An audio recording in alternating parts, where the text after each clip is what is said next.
你家的天气预报准吗？关于天气预报不准这个话题，相信大多数人都讨论过，但许多人却将其归咎于天气本身。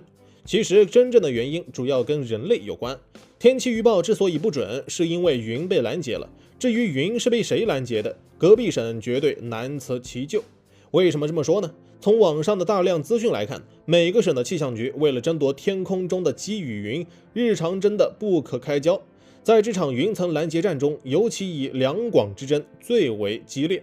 据说广西为了抢夺广东的云层，长期向天空发射大量高射炮，直接将飘往广东的云层全部拦了下来。在这种情况下，广西也就实现雨水充沛了。因为这个缘故，广东、广西两个气象分局一度闹到了总部。总部经过一番分析，干脆定下一个规定：广西在单日发射火箭弹，广东在双日发射火箭弹，这样就比较公平了。值得一提的是，广西为了多拦截一点，甚至在双日前夕的凌晨也多打了几炮。广东在无奈之下，只能在积雨云到来的时候，一次性将高射炮疯狂打完。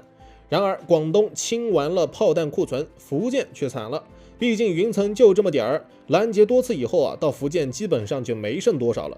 这也是为啥网友们经常会说，天气预报说好的雨，突然就被邻居给抢走了。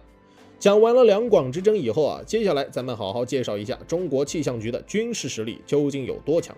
从有关资料来看，中国气象局一共拥有7000门高射炮，8000多名熟练炮兵，麾下包括554式单管高射炮以及654式双管高射炮。这些高射炮分布于全国2000多个县级单位中，号称全球最低调的高炮部队。从发射次数来看，中国气象局一年可发射炮弹50万发，火箭弹13万枚，主打的就是一个财大气粗。像这种硬核实力，随便拉到非洲去都能称霸一方。气象局工作人员平时出任务的时候基本上就是用皮卡拉大炮，拉到哪里轰哪里。中国气象局甚至拥有 SY400 火箭弹，这是什么概念？这种火箭弹射程超过500公里，误差也小于10米，只要稍加改造的话，立马就可变成中程导弹，将对手一发入魂。除了高射炮和火箭弹以外，中国气象局还有翼龙10无人机助力。这些无人机主要的工作范围就是用于飞机催化作业。有了飞机以后工作人员就可根据不同的云层条件和需求，从而采用不同的降雨装置，比如可以挂在飞机焰弹发射系统或者碘化银燃烧炉。在这种情况下，人工降雨的作业面就比较宽了。可以预见的一点是，一旦翼龙10无人机民转军的话，其载弹量可达400公斤，还能悬挂6枚导弹。如此一来，中国气象局的战斗力又得涨一个台阶。当然了，除了高射炮和飞机以外中国气象局还有相控阵雷达、高分辨率光学卫星、遥感卫星等设备。这些设备一旦启动，顷刻之间就可定位美国航母，锁定 F-35战机不在话下。中国气象局潜藏的实力超乎人们想象。也正因如此，所以网友们纷纷评论中国气象局军事排名世界前10。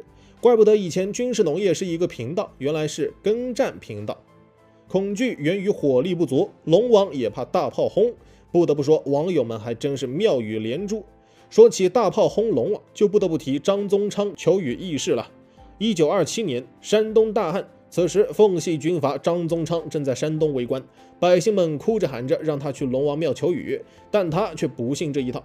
来到庙里以后，张宗昌既不烧香也不祈祷，直接对着龙王就是一通乱骂，事后还打了龙王塑像一巴掌，引得民众大惊。随后张宗昌还吟诗一首：玉皇爷爷也姓张，为啥为难俺张宗昌？3天之内不下雨，先扒龙王庙，再用大炮轰你娘。毫无疑问，在接下来的3天里，果然没有下雨。气急败坏的张宗昌直接指挥炮兵部队在济南千佛山架设19门大炮，朝天打去。中国气象局有多牛？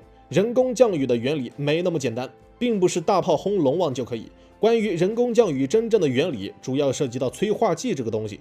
就拿火箭弹降雨来说，将火箭弹射向天空以后，它会在云层中播撒盐粉、碘化银和干冰等催化剂。有了催化剂以后，云层中的水分就会迅速凝结，最终形成雨滴。当然了，能否降雨成功，还跟云层本身的条件有关。根据科学家的研究，当云层温度在-10到-4摄氏度时，催化效果会比较好，而这个温度范围也被称为催化温度窗。前面提到的两广夺云之战，就是在这个催化温度窗的范围里进行操作的。当然了，人工降雨一时爽，但它也是有成本的。一般来讲，火箭弹是3000元每枚。由于火箭弹属于军火，所以把押送费、保管费、运输费、发射费加起来，前前后后可是一笔不小的开支。据说一次大规模的降雨成本就达到了470万，光是里面的催化剂就得花40万。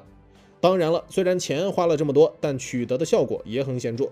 比如江苏2004年发射的100多枚火箭弹，就增雨了1.1亿立方米。据不完全统计，自2002年以来，全国累计发射了885万发炮弹，一共增雨4800亿吨。这些增加的雨量可以用来灌溉农田，扩大水库蓄水量，使老百姓摆脱靠天吃饭的命运。可见，花了大价钱的人工降雨也算是功德无量了。正所谓古有诸葛亮借东风，今有高射炮打龙王。当人力可以操纵大自然的时候，古人口中的人定胜天也就实现了。每天嗨科普，我是闪电哥，咱们下期见。